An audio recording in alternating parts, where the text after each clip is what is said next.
So if you guys saw that temperature thingy I inserted, it's about 33 degrees Fahrenheit this morning. And my 2011 Audi,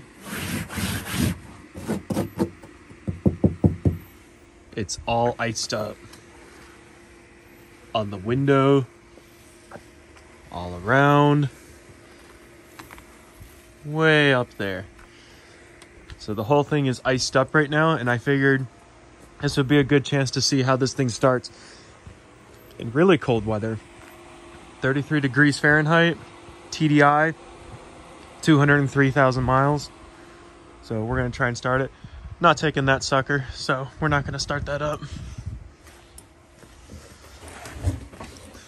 That'd be a boring cold start. It's a gas vehicle.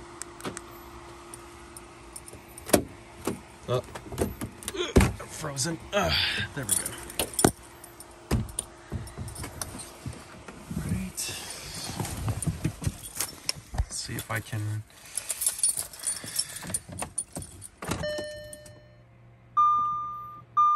Glow plug's already warmed up.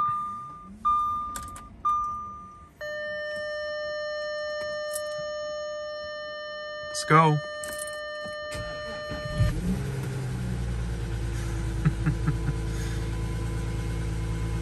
Effortless. Oh, I guess according to the windshield temp, it's 34. You can see the whole thing is iced up completely right now. The roof is all iced up. The window. Wow. All right. Well, I'm going to try to warm this thing up and go to work. Peace out, y'all.